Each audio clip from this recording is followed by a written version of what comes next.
Are you ready? Yes? For the first time, I realized that his addiction was bigger than either of us. I bowed my head and thought, I can't fix this. It was the moment that I let go.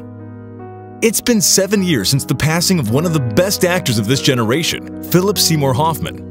In an exclusive and candid interview, Hoffman's partner of 14 years, Mimi O'Donnell, opened up about the loss of her soulmate, a man that she had loved from the moment she had met him, and how his battle with substance abuse won the war over their relationship. Before we get into it, remember to follow Rumour Juice and give that notification bell a click so that you can get notified as soon as we post new videos. He was incredibly kind, sensitive, and down-to-earth. His talent as an actor and performer spoke for itself with his countless awards under his belt. But despite his fame, Phillip was still the same man at heart. He'd ride his bike around town, he'd go to the local coffee shops to read scripts and hang out with his kids. Don't you mind about the future? Don't you try to think ahead? Sandy? Save tomorrow for tomorrow. Think about today instead. Sandy? What? He was always humble and took all his roles seriously. Some of his friends would have said maybe too seriously. He'd once told a friend that he felt he'd done such a bad job in a play that he wanted to move to France and become an English teacher.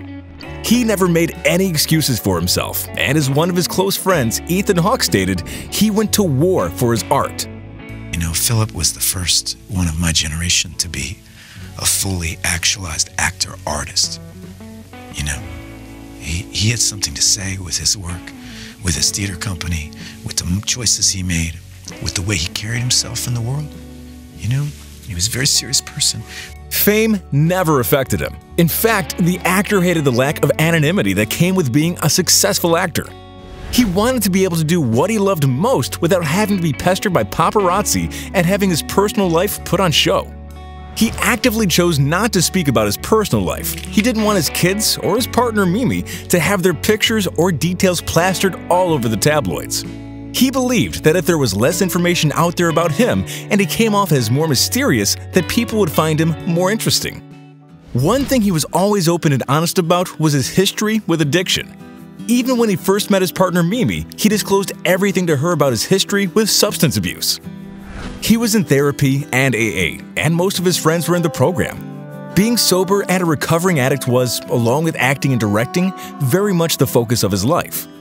He told her about his heavy drinking, about experimenting with more dangerous substances, and how he was in rehab when he was just 22.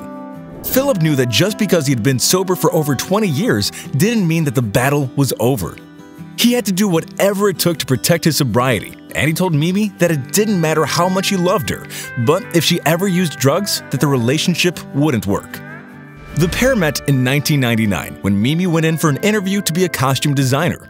Mimi described it as instant chemistry, and after meeting him, she immediately called her sister to gush about how amazing he was. Following which, her sister said, "You're going to marry him." Though they were both in other relationships at the time of their meeting, Mimi and Phil worked on several projects together, and she designed the costumes for all the shows he directed. They knew that they weren't allowed to fall in love with each other yet, so they fell in love with their working relationship. It was almost as if they were in sync with one another. Then, a few years later, they both found themselves single, and Hoffman invited O'Donnell for dinner at a small Italian restaurant. At first, the two were worried that they'd be risking their work relationship by taking things to a more intimate level, but both knew their feelings was real and worth the risk. After a few dates, Mimi said to Phil, "I don't want to just see you casually and see other people. I want to be with you." He immediately said, "Yeah, I'm all in." Soon, they were living together, and she gave birth to their first son, Cooper, in 2003. They went on to have 2 more kids as the years went by, and one thing that Phillip always insisted on was that the family never spend more than 2 weeks apart. He wanted the family to be bonded and not have to suffer because of his fast climb up the Hollywood ladder. When I look back at how close we all were, I wonder whether Phil somehow knew that he was going to die young.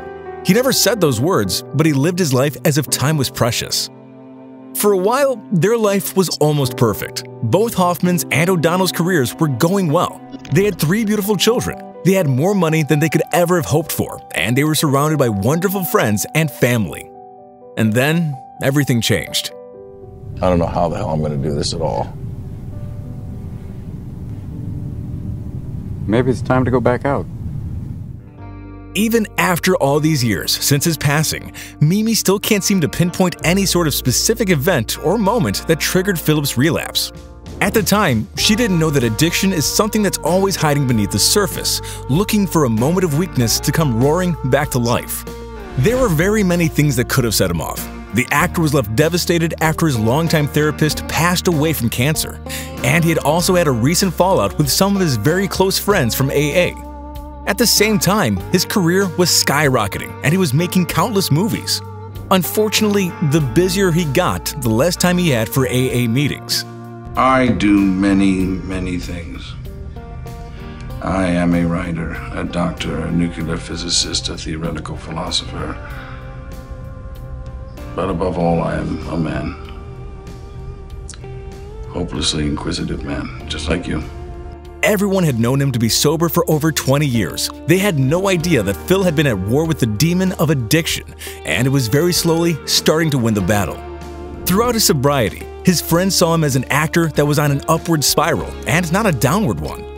Phil believed that you didn't need to die with a needle in your arm to be considered a great artist, but tragically, things would very soon take a drastic turn in his life. No one knows me. No one understands me. That's the other thing that changes as you get older. It's like everybody understands you, but no one understands me. Hoffman famously said in an interview, an honest opinion about how he felt without having to divulge any information about himself. What he said could not have been more true. I was 22 and I got panicked for my life. It really was. It was just that. You know, I don't want to sound too dramatic and I don't want to make more out of it than it was, but I definitely was, whatever I was doing made me worry if I was going to be able to do the things I wanted to do with my life. No one knew that behind his boundless talent and charisma lay a man that was fighting a deadly battle. Mimi saw the first red flag when Philip asked her if he could try and start drinking again. She of course said it was a terrible idea. Despite her opinion, he started having a drink here and there anyway, but soon it wasn't just alcohol he was dabbling with, and prescription medication came into play. As soon as Phil started using heroin again, I sensed it, terrified. I told him, "You're going to die. That's what happens with heroin." The actor gave in to his addiction, and even after 2 trips back into rehab, after just a few days back at home, he would start using again.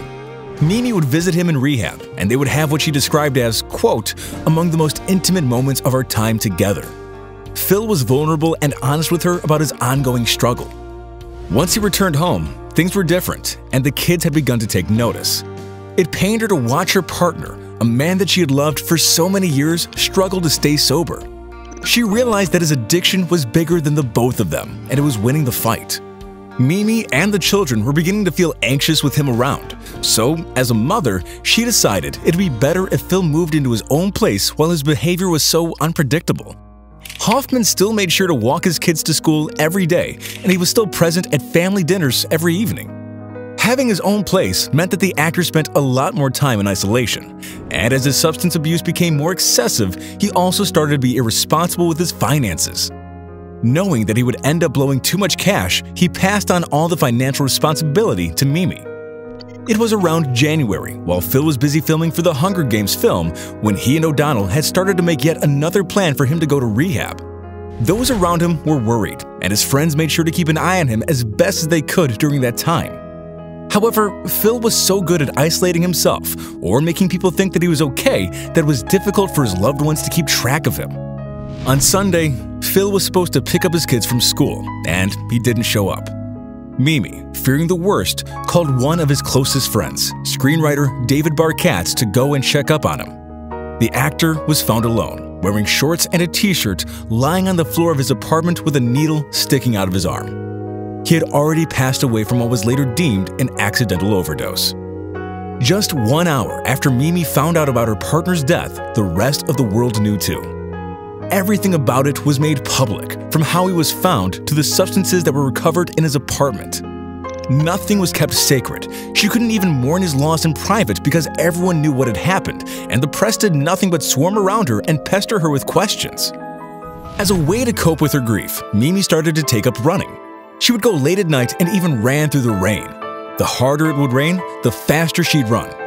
The sound could almost drown away her sorrows enough for her to numb the pain of her loss for a little while. Mimi admits that the only thing that kept her going throughout that dark time was her children. Despite being surrounded by loved ones who did their best to comfort her and give her advice on how to heal, she felt more alone than she ever had before. The love of her life, father of her kids, and partner for 14 years was gone, and she didn't know how to live a life without him. I had been expecting him to die since the day he started using again, but when it finally happened, it hit me with brutal force. I wasn't prepared. There was no sense of peace or relief, just ferocious pain and overwhelming loss.